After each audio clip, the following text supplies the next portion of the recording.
Yeah. And to answer your question as to how did I know that he was gonna follow through with things, Mm.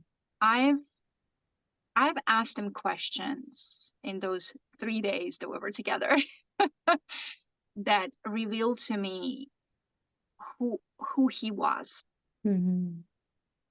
through how he behaved with his mom, Mm.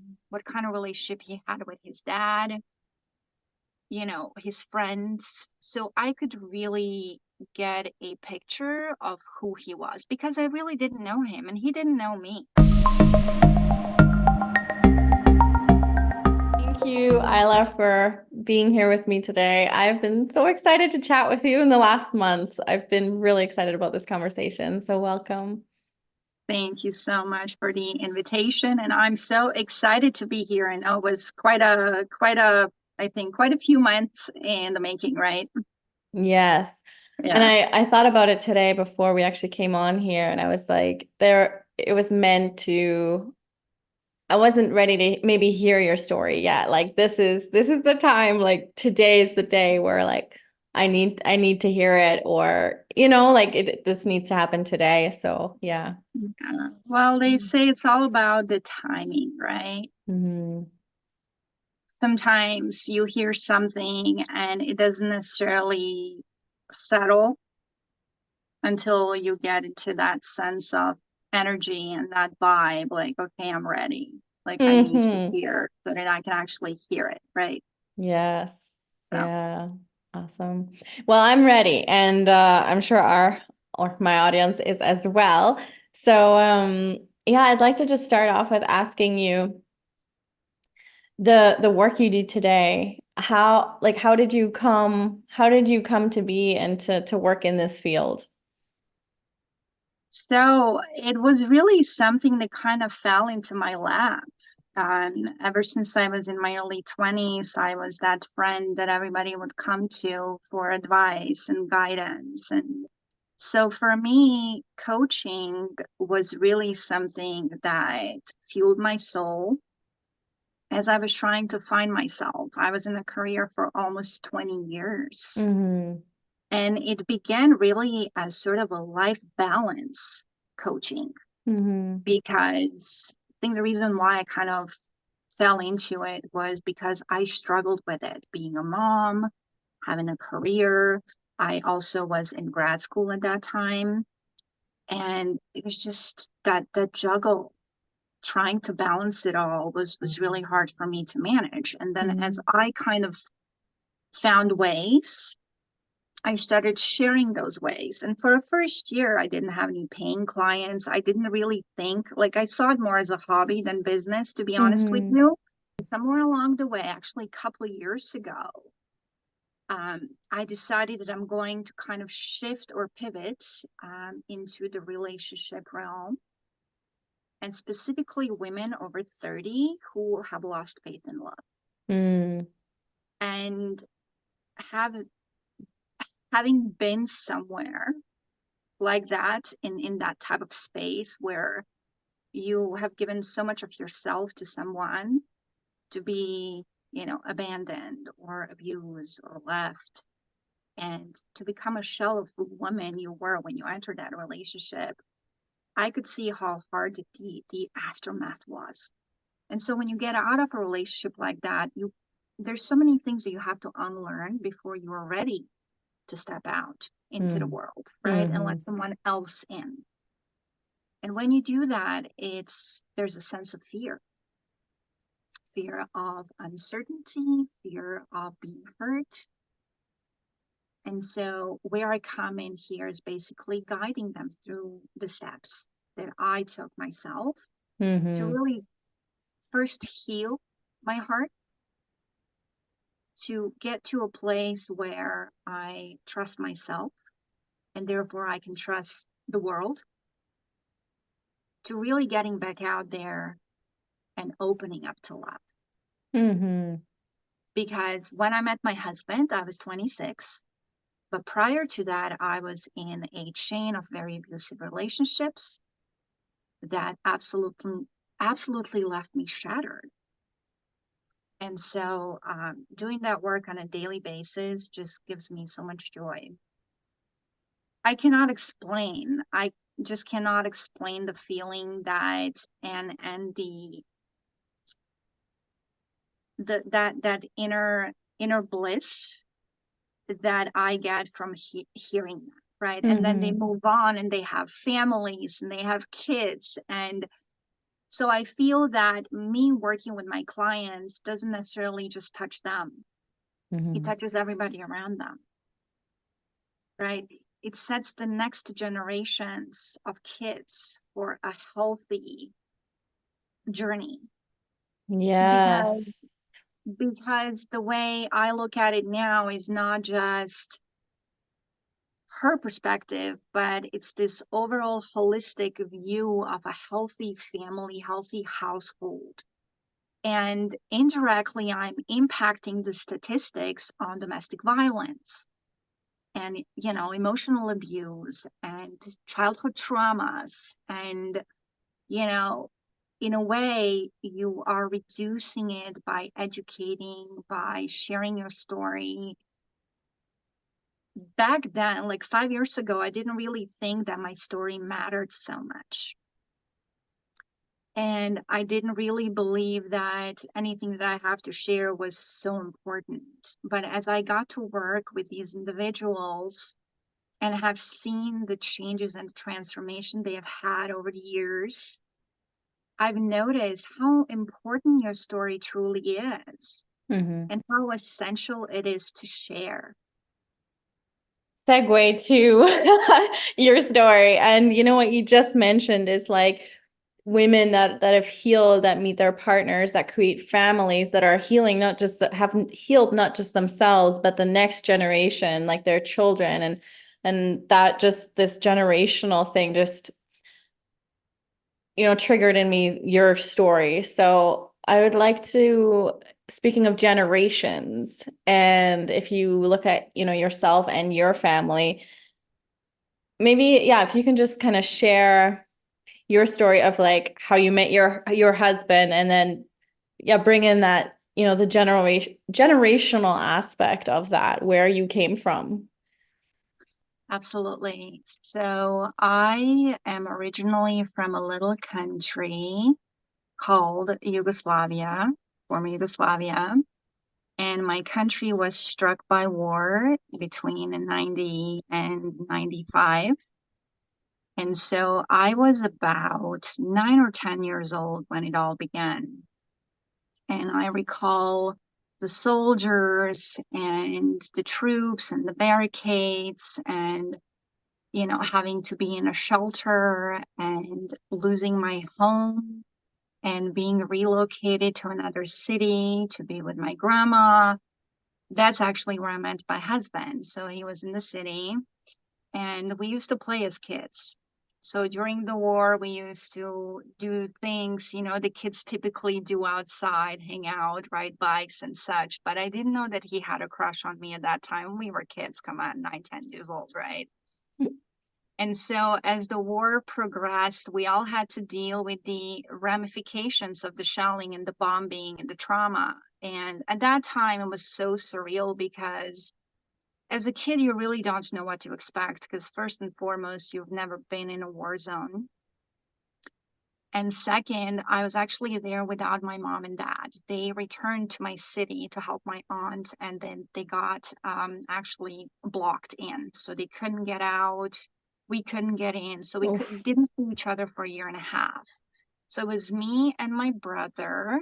Wow. And so for about a year or so, we absolutely had no contact with my parents. We knew that my city was bombarded on a daily basis. We could hear and see things on TV. Oh my When the God. electricity would come up, because we didn't have water, we didn't have electricity. And so we had to navigate all of that. But being being a kid and having to really adapt to that was profoundly changing in terms of growing up. Of And course. um I kind of gave up on my childhood at that time. I kind of buried it. at that time because I needed to really step up and be brave, be independent. My grandma was older, obviously, and so I had to take care of my brother.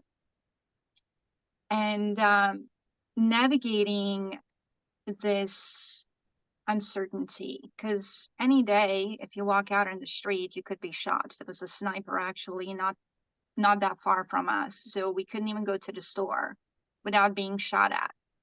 And so dealing with that was one thing. Dealing with the fact that I didn't know if my mom and dad were alive, that was another thing, Oh right? my God. And I'm trying to kind of figure things out, right? And then one day, I remember I was in the front yard and this Jeep pulls up and this man walks in holding something in his hand, and it was a letter from my mom.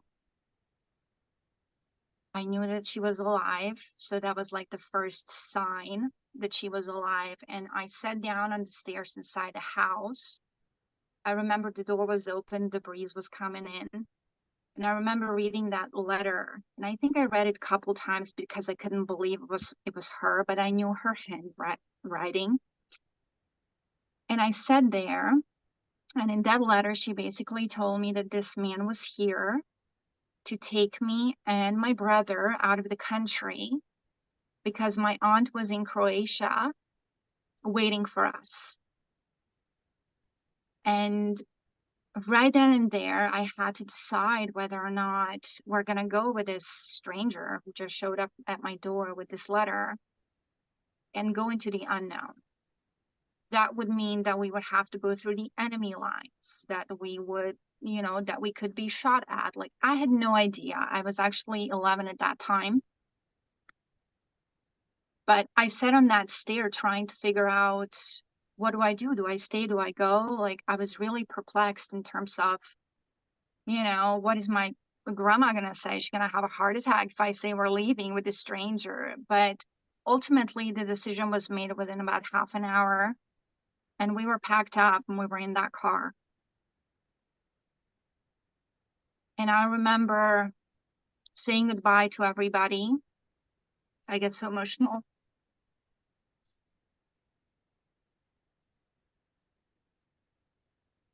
Sorry, I wasn't ready for this.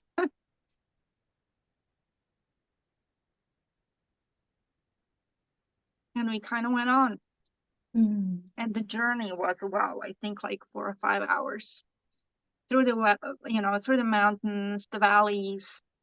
I remember before we got to Croatia, we actually ended up having to hide behind the seat because when we came to the sort of a barricade, they tried to look into the car and see if there's anybody there.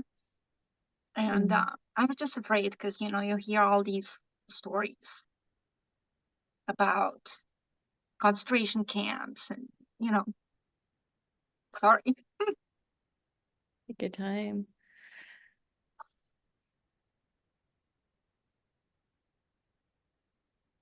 I didn't think it was going to impact me so much.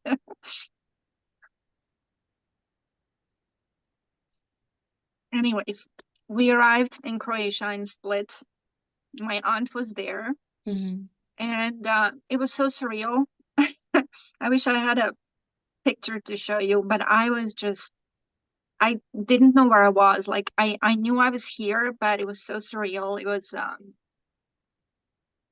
I was numb. I think I was disassociating because it was just too much to handle, Yeah. Yeah. And whew, okay. And from there on out,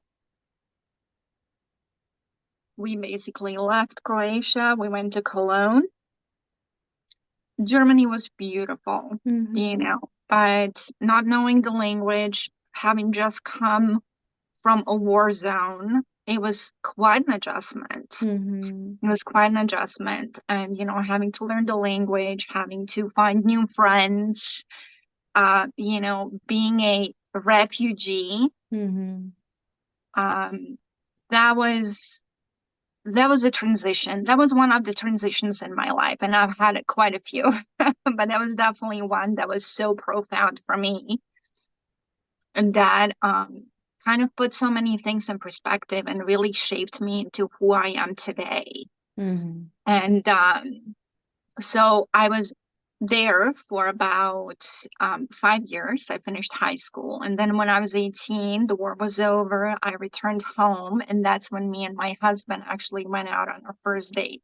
Oh, wow. He professed his love for me. He's like, I had a crush on you. And I remember the day you went in that Jeep. And he still talks about it to this day. Wow. And so it's really a day that was kind of pierced in our existence. And he goes, I still remember that white Jeep with the blue letters and when you left. And so I was there for about 3 days, Mm-hmm.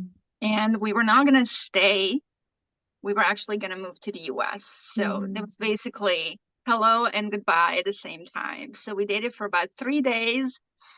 And then I said goodbye to him and I wished him well. And so we really haven't been in touch. So I moved to the US and I Yeah. kind of started my life. He started his life. And did you move, just to ask, did you move to the US with We who?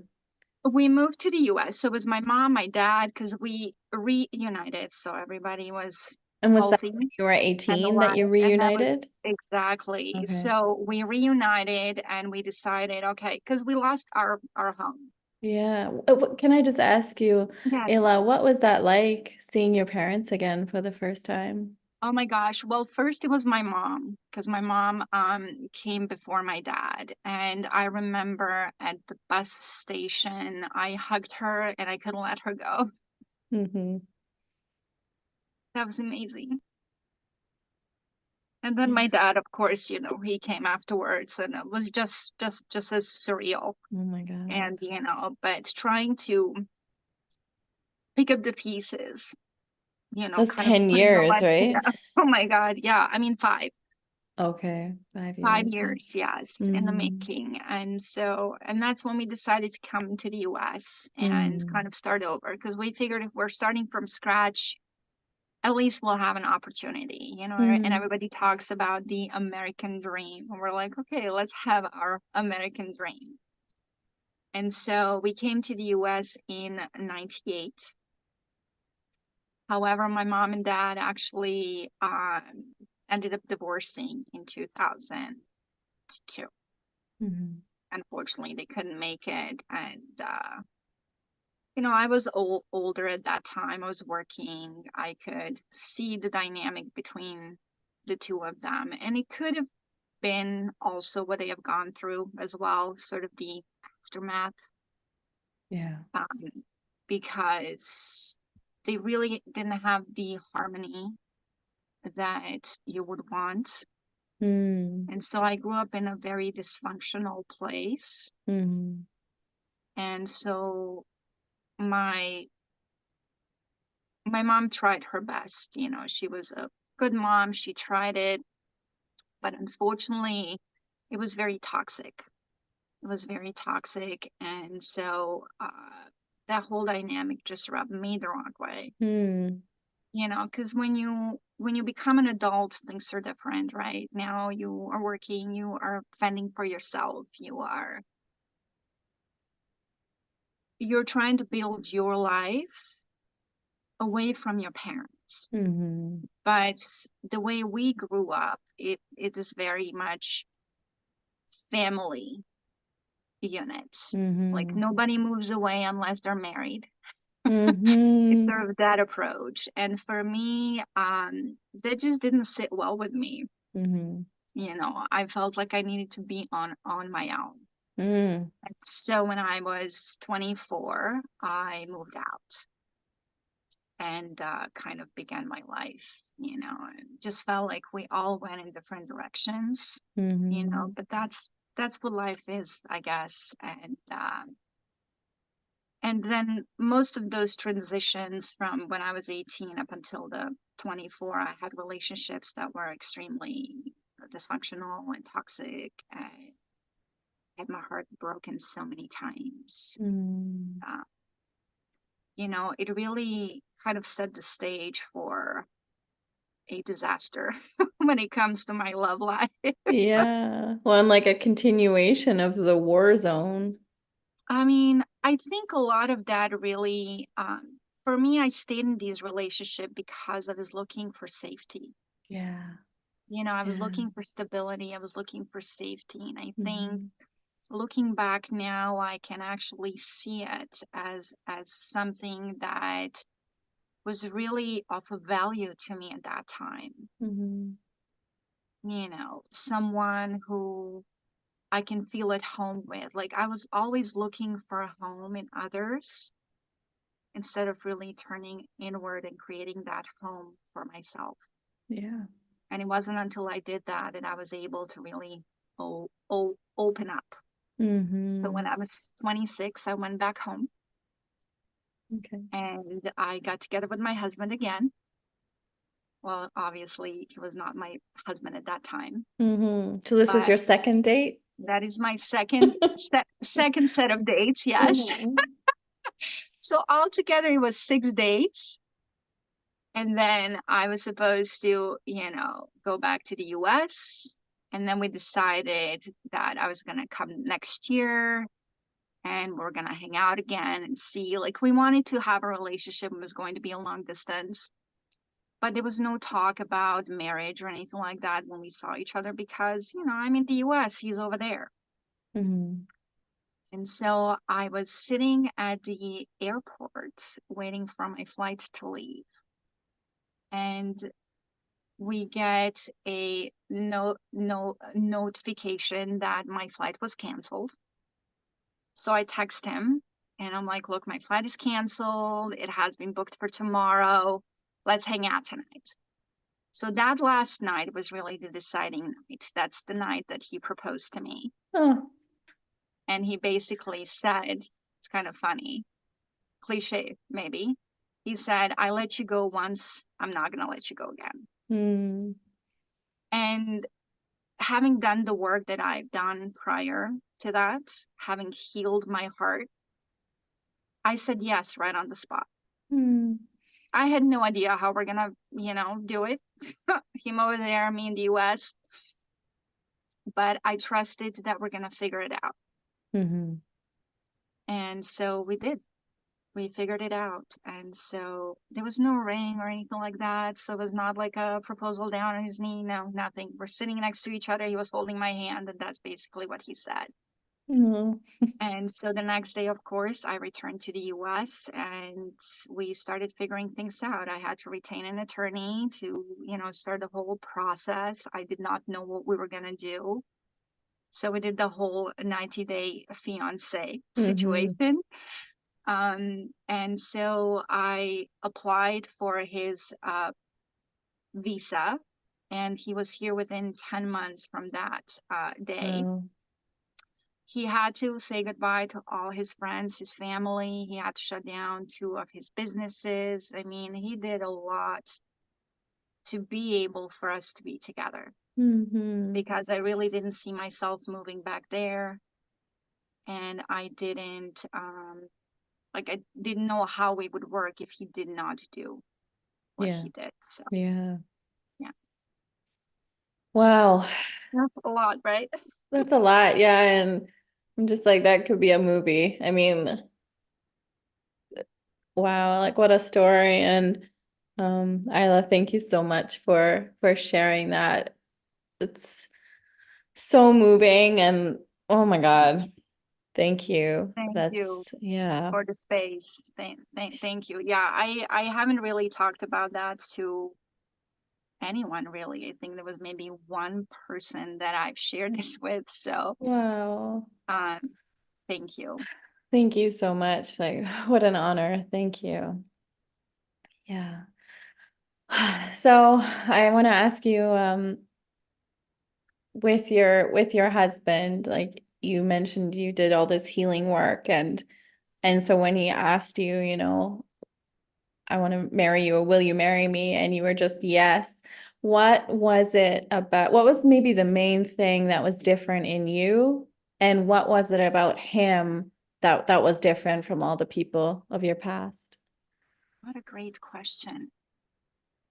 I I think I said yes because this time I trusted myself. Mm, And I feel that a lot of our decisions truly depends on how trusting we are in our ability to handle things and curveballs that may come in life. mm-hmm, I knew that our road ahead was not going to be easy. Let me tell you, I didn't have money to hire an attorney. I maxed out 3 cards to actually make that trip over there. When wow. I came back, I had no idea how I was going to pay for it. Mm-hmm. But when you make an intention, the way kind of reveals itself. And I did want to share one thing. So I was in school at that time. And as I was figuring out how am I going to pay the first half of the attorney retainer, I went to my P.O. box. And in my P.O. box was a check for the exact amount of the retainer from my school loan. It was a leftover amount that my school sent to me. Oh my God. Wow. Yeah. So I called up my husband and I told him, like, can you believe we actually have money for this right now so we can fast track these things? Yeah. And it's incredible. It's really when you trust in yourself, when you make a decision, a path truly reveals itself. People come into your life, opportunities come into your life. And I've always been someone who was sort of a manifester before this became a thing. Like right now, Mm-hmm. there's a lot of talk about manifestation, but I've literally manifested everything in my life. Mm-hmm. Even my wedding date. I wanted to get married 7/7/2007, and we Mm-hmm. didn't even have his visa or paperwork or anything in Mm-hmm. order. But we got married 7/7/07. Wow.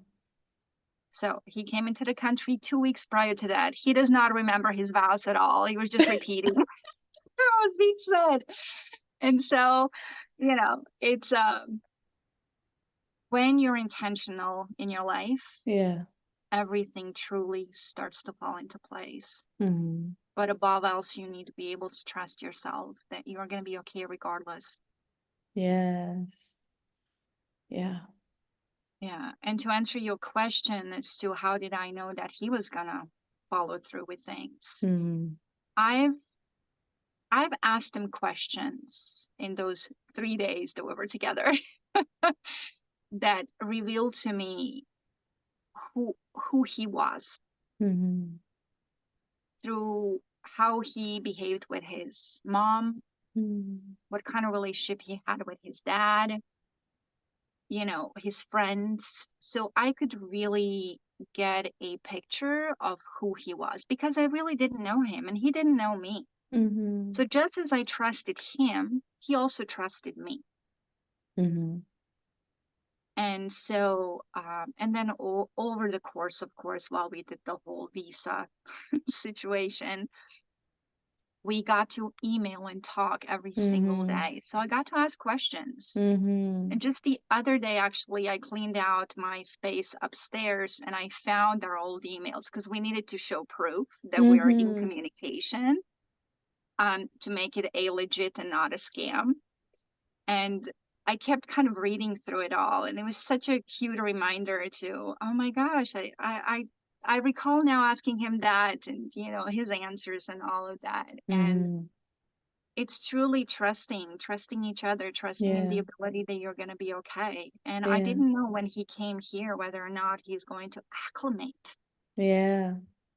right? That was a really difficult time for us. We were in our first year, newlyweds. It's Mm-hmm. supposed to be bliss.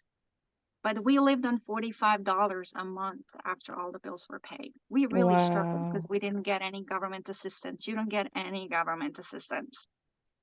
Wow. So I had to basically sign the affidavit, I think Yeah. that's what I call it. Yeah. Um, and to make sure that, I can provide for him. But, Right.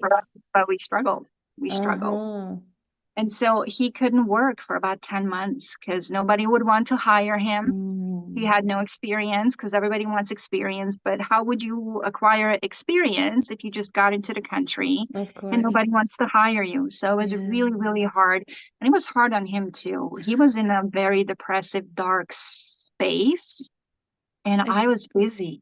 I I could was see busy. that, and like the way that, it's your honeymoon phase, but right away, these traditional role of man and woman, man provider, woman is able to, create and flow and let go is completely reversed. He He's was almost, completely reversed. yeah. He felt so emasculated, Mm-hmm. and it was really hard on him. And I tried to really lift things up, be positive. I've signed him up for ESL Mm-hmm. course so he could go every day. And then we made sure that he got his license so he could take me to work and he would have a car, at least have a sense of freedom. Mm. um and of course every day I'd be on the phone on my lunch break calling around to see if anybody was hiring. Mm. And so it was a really, really tough year, and I figured if we survive that year, then we can survive just about anything. Yeah, yes. And even just the significance of if we can survive this year, and you guys both came from war. So that just goes to show, if you're like, if we can survive this year, the challenges that relationships can bring. I mean, in no way was it the same as, being theoretically shot at by a sniper, but just the stress and the difficulties and challenges that relationship can present. Definitely the trauma. I mean, this was like the big T one, right? It was definitely because actually he had a lot more issues that he had to deal with Mm. because he stayed in the war. I Mm-hmm. left, but he stayed. The grenade actually hit his neighbor's house, and all the shelling came into his. His mom was injured. She almost died. His Mm. sister was as well. And he actually carried them to the hospital Oh, barefoot in the oh my, snow. oh my And so just, God.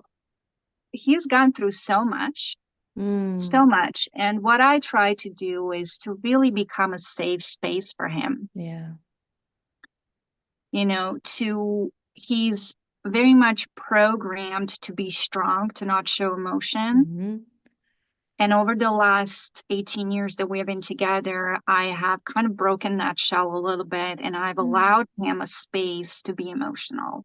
We have cried Mm-hmm. together, when his uncle, who was absolutely his best friend, passed away. That Mm-hmm. really was hard on him. And I remember us sitting on the couch here at 3 a.m., just holding each other, and he was just sobbing. Mm. And it's so important as a partner to be there for your partner in those moments, Yeah. to be that safe space. Because from what I've seen through my work and my life, men suppress emotions so much that they become so desensitized to it Mm-hmm. that when they're in relationships, they become emotionally unavailable. Yeah. Because it scares the shit out of Emotional them. unavailability creates so much conflict. Mm-hmm. And, there's so much avoidance that happens out there. There's so many Mm-hmm. avoidant attached individuals out there Yeah. that it's just making relationships really, really hard to function. Yeah. Yeah. Oh my goodness. Yeah. You guys definitely was not an easy ride. And what I just want to know, so for him, you were able to give him that safe space to open up, and like, wow, for him to be able to allow that and Mhm. to have it be, safe for him to express himself like that. And what was it for you that he provided you with? Because I know you trusted yourself from the beginning.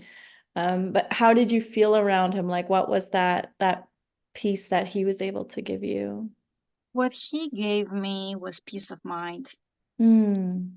through his actions, Mm. through his consistency.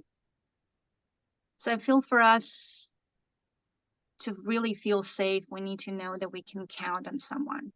So Mm-hmm. there were times where I was in a bind, where I ended up in an emergency room just all of a sudden. And he would leave his work, he would pick up our kids, he would take care of all of that so that I can be at Mm. peace. I really have someone who is sharing life with me, who is able to really step up when the time calls for it. Mm-hmm. I don't question his integrity. Mm-hmm. I know that he's loyal, so I don't have to worry about him straying away. And he's out in the field all day. He visits homes all day. So I don't Mm. know what he's doing, right? But I do trust him that he's going to stay in integrity, and that keeps me safe. That gives me a peace of mind. That makes me not to have to worry about it. And that's why I can be that secure individual as well in this Yeah. relationship. It's Mm. because there's consistency, there's congruency. Our values are slowly aligning. We didn't have a lot of same values when we initially started. Mm. He is very traditional, and I'm more of a liberal, liberal Free spirit. spirit, free spirit. And like for me, I accept individuals as they are. Mm. I don't care who they love. I don't care, what it is that they do. I try to truly see the good in Mm. everyone, Mm-hmm. and I accept them the way they are. I don't judge. I don't Mm-hmm. criticize because I've spent my life dodging that. I've Yeah. spent my life being criticized and devalued. And so the last thing I want to do is to be that to Mm. someone else Mm-hmm. because I know how much damage that can do. Mm-hmm. And I remember when he came here, he's like, I don't think that I'm going to buy a home here or a new car or anything like that. And I'm like, I guess we'll see. Mm-hmm. Sure enough, sure enough, we bought a home. We have two brand new cars so far. So his view is shifting Yeah. because the environment that we're in has shifted his perception. Yeah. And so now when we go back home, Mm-hmm. we clash with those back home because our view of life is different because we have had a different vision. Yeah. We have gotten to explore things and experience things that they haven't. So we're very Mm-hmm. much growth mindset versus fixed mindset. Yeah. And I do believe that that is one of the things that makes this work. We're very much aligned in that. Nice. Yeah. We're solution oriented. Because if you have someone who is just looking for problems to every solution, Mm-hmm. it's difficult to be on the same wavelength. Yeah. Yeah. But no, we have gotten to and we're still kind of exploring, right? Because Mm-hmm.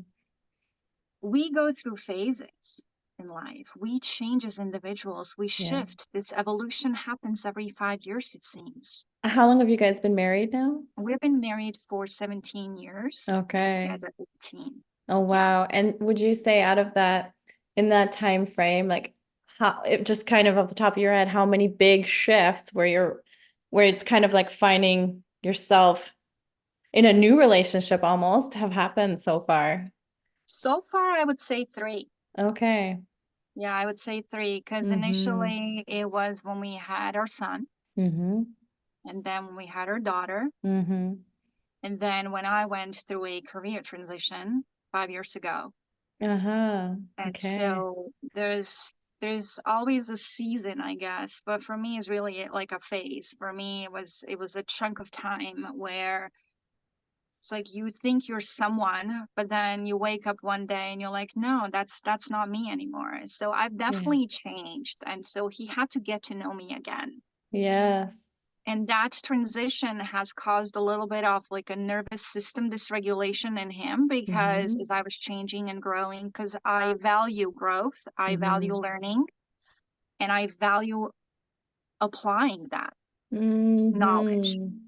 because it's so important. So for me, I love to invest in coaching. I love to invest in books and programs and Mm-hmm. enriching my mind. And as I do, I like to share that with him. And he's not quite there yet, right? Like Mm-hmm. we're here. Yeah, that makes sense. So, but it's important that he's open to listening. He's open to hearing my point of view. Yeah. And there are days where we clash and we just Yeah. agree to disagree, Yeah. That's you so know? vital. Yeah, because you do go through the phases and Mm-hmm. you need to accept each other that way. Yeah. And what comes up with, you saying in the last or these shifts you've gone through, and especially the last one, you starting a new career, what comes to my mind, because we are run by our old programs, we are run by our childhood. And what comes to my mind, maybe for your husband, is maybe he's seeing you in those transitions, like driving away again in that white car with the blue writing. Like, is she coming back? Like, is she still here? So these are all the things you have to navigate. And also, I've just noticed, the significance of your language too. You said at the beginning you were a shell of a woman. Like, there was, like, I think you used the word like shattered. And Mhm. then like the fact that you said your husband became your safe space, and you said you became the peace for your husband. Like, it's so symbolic, like, man. Yeah, when you choose to really turn the lens on yourself and figure out what it is that needs to be improved within you, needs to be unlearned within you, then you can really see life and relationships from a different perspective. Yeah. For me, yes, I was shattered. Yes, I was broken. Yes, I was a shell of a woman, but I rebuilt myself. Yeah. And Yes. that's the beauty of it, right? And then you can rebuild yourself. And yes, you have these cracks, but that's how the light comes in, they say. Yes. So, all of this that you do go through in life, all of these relationships that may have not worked out, have worked out in a sense. So if you look at it from that lens, it has worked out because it taught you what it Mm. is you want out of life, out of relationship. Yeah. That way you can shape yourself into being a partner for the next individual. Yeah. And that whole aspect of, oh, I wasted my time, I don't think any time really gets wasted. Mhm. It's either you grow or you're helping the other person grow. Yeah. I always like to say that maybe some people who have come into your life and are no longer in your life have come in it for a reason, for you to teach them something about themselves Mhm. so that you can get them ready for the next stage Mhm. of their life. Yeah. Try to find value in that. Try to find peace in that. Because a lot Mhm. of us, when things end, we're looking for closure. Yeah. That is the best way to Right. find the closure. Yeah. That's an interesting perspective. And I got to be honest, not one that I've thought of too much. I'm more like, well, I have no regrets. I had these experiences for a reason. It made me who I am. The reason I'm here today, living an amazing life with so much love in it, is because I had to go through that. Mhm. I've never looked at it also from the point of I was also able to help that person grow in some way and help them move. And then really, if you look at it from a huge lens, like that world consciousness, like as these experiences happen, as we grow, as we heal, as we become more, as we are able to carry like a greater capacity for love, that's getting emitted into the universe. So yeah, it's all a beautiful thing. And If you believe in core, like basically everybody is kind of connected through a cord, yeah. right? That invisible cord. Hmm. And people will come into your life and you're still going to be connected to them in some way. So it's the beauty of it, because it is said that people do come into our life for a reason, that it's not a coincidence, Mm-hmm. but it is up to us to figure out what that reason is for us. Yes. Yes. So And so important. that's where I personally find peace in everything that has happened up until now Yeah. and everything that I know is going to happen. Yes. Although I'm a lot more hopeful and I'm a lot more excited about the things that are yet to come, Mm-hmm. because now I have this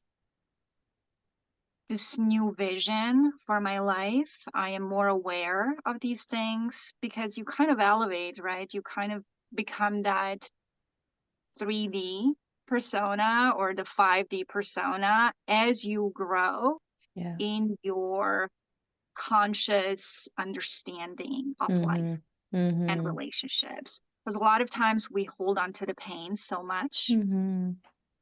that our hands start to bleed, and we Mm-hmm. just can't, like, you need to let go, just let go, Mm-hmm. because when you let go off of the weight. Yeah. Because as long as you hang on to the past, as long as you hang on to your ex, you're not going to create space for someone new to come in. Yeah. And Mm-hmm. so when you become aware of that, then you can see the possibility. You can see the opportunity for you to open your heart to love. Yeah. You've done it. I've done it. And look at us now. We're in loving, Mm-hmm. healthy relationships. Mm-hmm. We're thriving, Yeah. and we get to make this change and pass on all these lessons that we have had along the way. Yeah. And that's And truly, it's beautiful. storytelling and sharing experiences that, like you talking today, like it hit me in the heart so many times. And it's like, there's something in your story that I needed to hear today because it's showing me something about myself. I didn't go through the exact same thing as you, of course not. Mhm. But there's so many things that the core experience is similar: loss of connection, loss of safety, loss of being a child, and having to navigate relationships and life and reconnect with that, with that authentic part of us. And I guess that's kind of where I'd like to go now. So I want to ask you, you mentioned, and I circled it, like I'm making notes as we go with keywords, and I just circled the word and underlined it, like the fact you said you trusted yourself, this word trust. And for women that are listening, that maybe they're still in a not so good relationship, maybe they're just out of it, maybe they want to meet someone, but they're scared, maybe they've met someone, how can they trust themselves more? Like, what are some steps maybe that you took? Like, what was the biggest piece for you around that word? Got it. I actually wrote a book about it, and it's a 12 step guide. I Okay. can actually grab it and show you, called Uncover Authentic You. Oh, cool. And it's basically a blueprint of what it means to discover who you are and Mm, truly accept yourself just the way you are, the imperfectly perfect version of you. mm-hmm.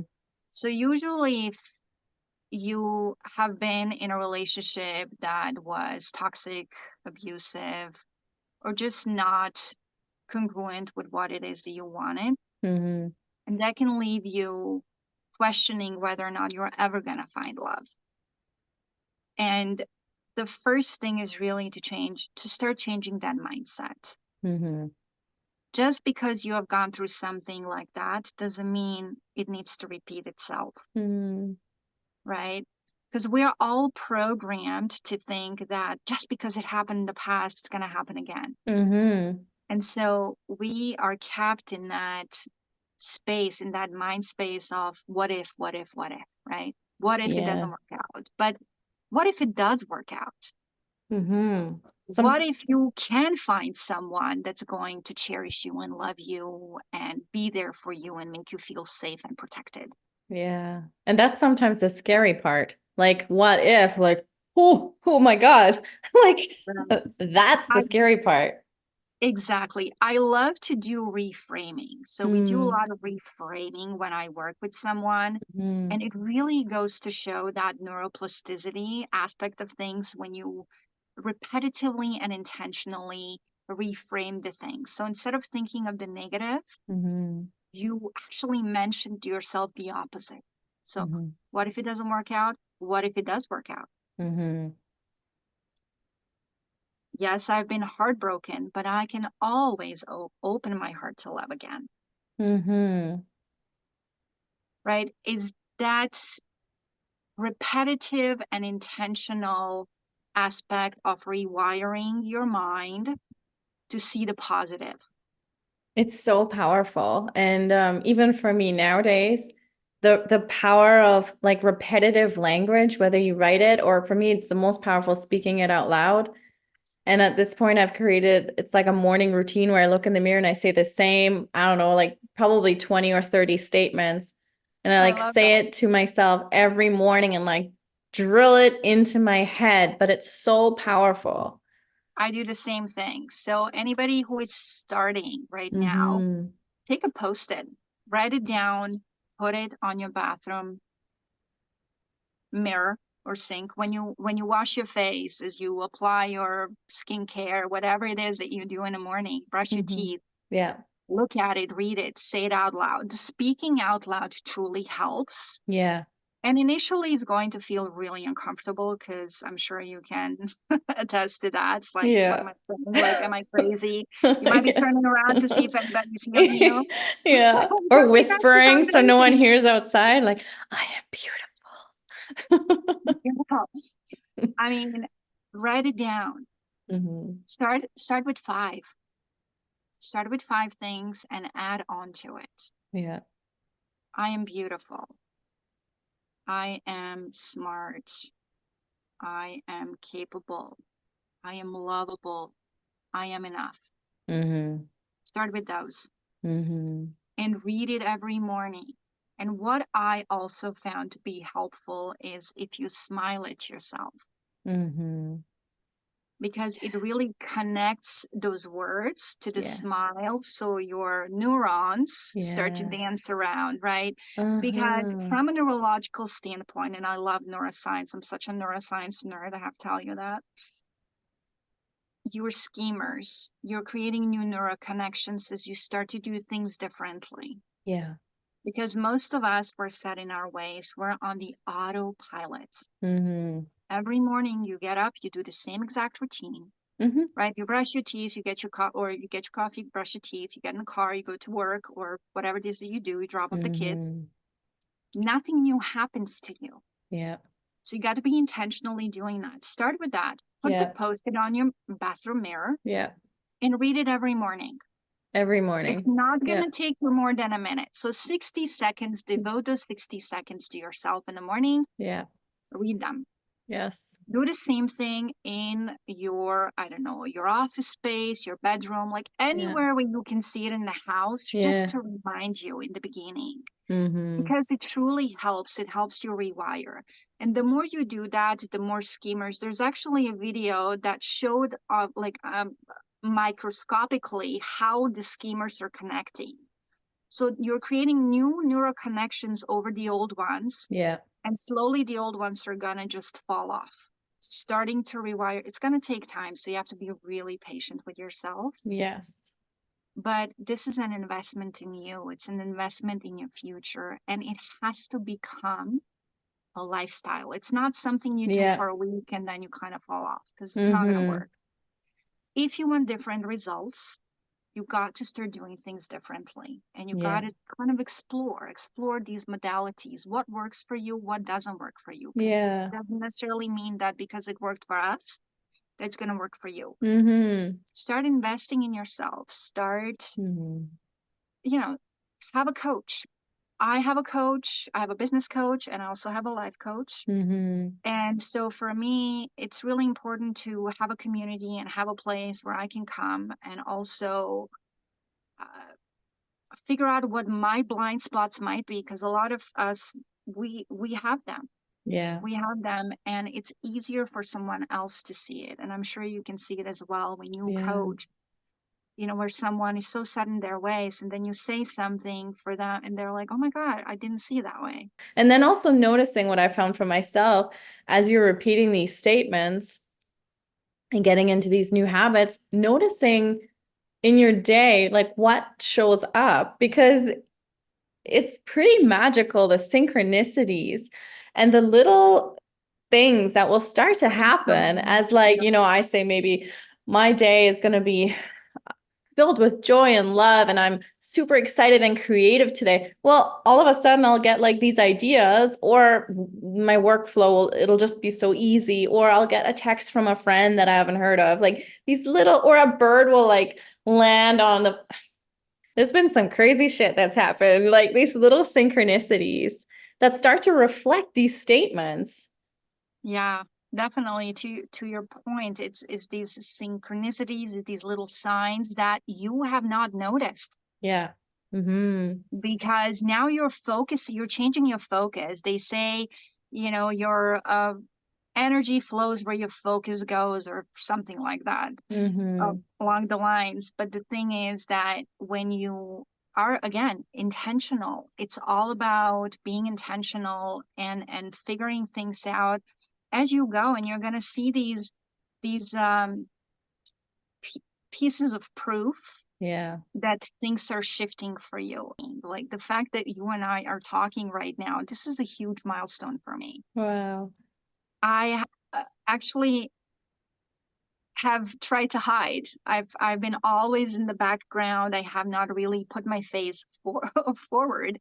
You can see it. Like if you look at my Facebook, you can't see anything past the last maybe 3 years. Because I was in Wow. the background. I was hiding. I would have my pictures here and there, but I haven't really been talking. So right now I've been pushing myself out of my comfort zone and being podcast guest and sharing Yeah. my story and sharing my experience and really putting myself as in uncomfortable situations. Yeah.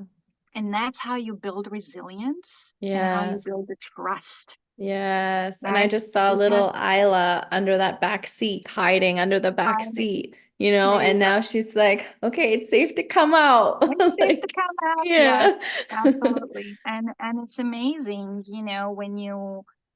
when you start to work on yourself, when you Mm. start applying these modalities that you and I both have done to get us here, Yeah. and you can see the shift, your life can change in a matter of 6 months to a year. Complete 180. Complete. Yeah. Complete 180, only if you're willing to try things you haven't tried before. Yeah. If you're single now, you can be in a relationship in 3 to 6 months. Yeah. Or It's if you're in a incredible how relationship it right works. now and you're not happy, Yeah. you can be in a different space. You can be free. Mm-hmm. You can open your heart. Who knows? Maybe you can meet someone 6 months from now if you started today. If you decided this is not what I want in this relationship, and just, rip the band-aid off, just say, hey, look, because Yeah. most of us, we stay in relationships way past the expiration date, Of course. right? And then Yeah. when you get to the point where you're like, I'm done, Yeah. that is the point of no return, which means that you're emotionally checked out. Yeah. Yeah. And we all And have been there, I'm sure. we all have.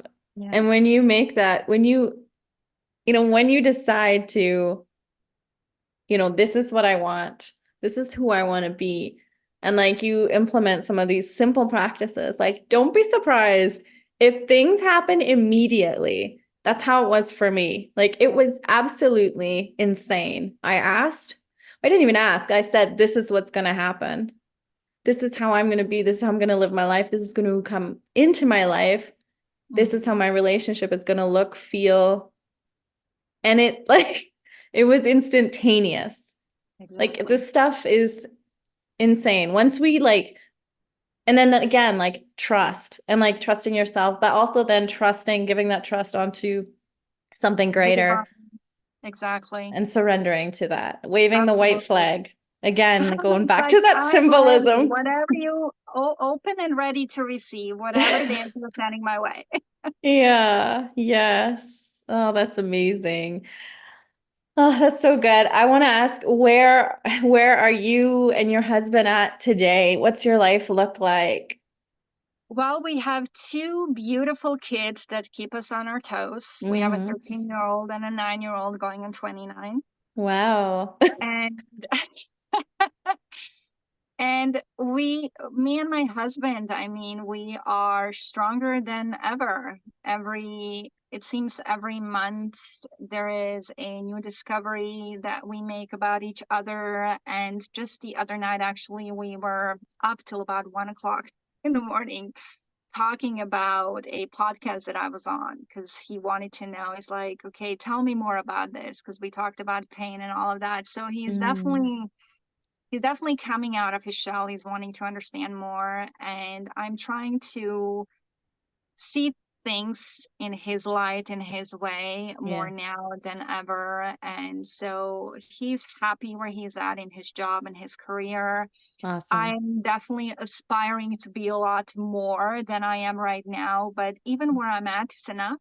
So Hmm. I'm really embracing the now and getting really excited for what's to come. And Yes. so, and that I get to really do things like this. I mean, meet amazing individuals like yourself and have these amazing connected conversations, and it just, fuels my heart. Hmm.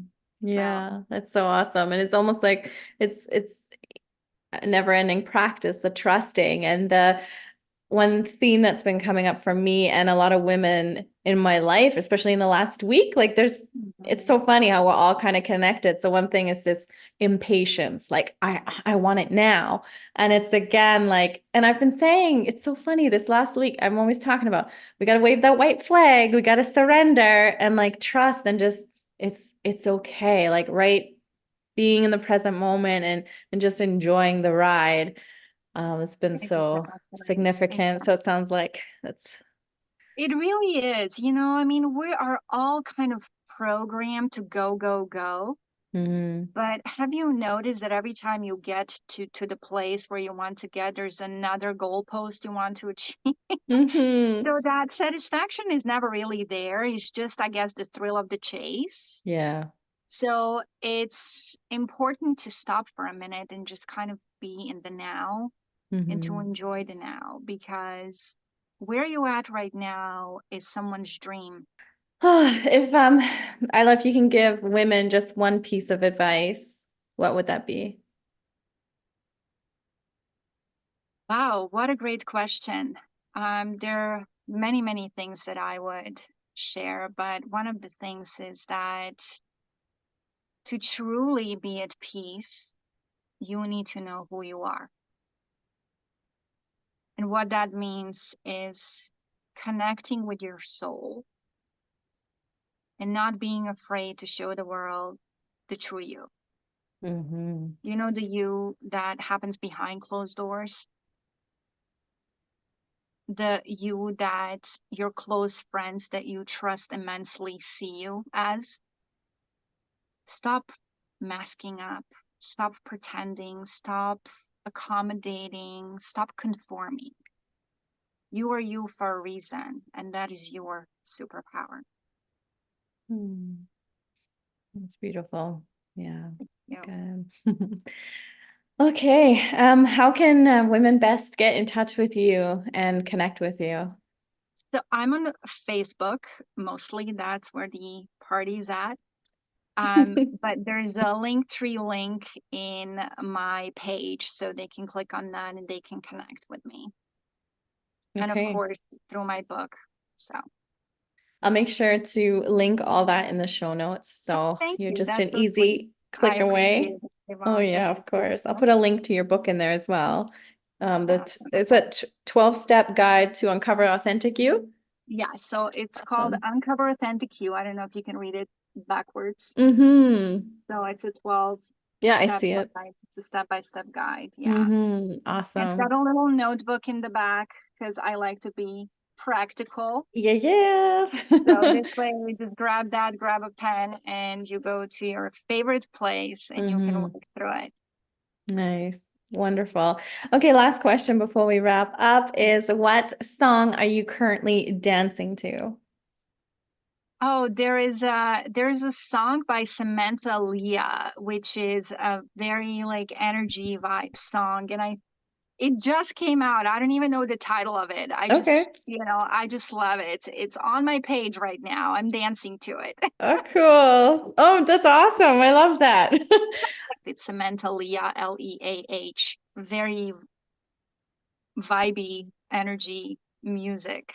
Just Cool. amazing. Yeah, Yeah, I'll check her out. yeah. How about Wonderful. you? Oh my gosh, I didn't expect you to ask me that question. What am I dancing to right now? Oh my gosh. I think it's called Hot Blooded. And I Yeah. don't know the artist. But I'll add it and I'll add your song to the Dating All Greatly right. playlist on Spotify, but it's Translated. called Hot Blooded and it's just got a great beat, like a little bit sensual and yeah, it just Oh, brings out all sorts of feminine movements. My hips really oh, like that is it. perfect. Feminine energy. Yeah, I love totally. that. Divine feminine. Yeah, yeah. Oh, Love that's that. great. Isla, thank you so much for sharing your story, your like precious story with us today. I feel so honored and thank you so much. It touched me and moved me in so many ways. I can't wait to re-listen to the episode. Thank you so much for, yeah, opening up and being so vulnerable here with us. Thank Thank you you. so much for creating the space for me to share and for having me. It was amazing. Thank you.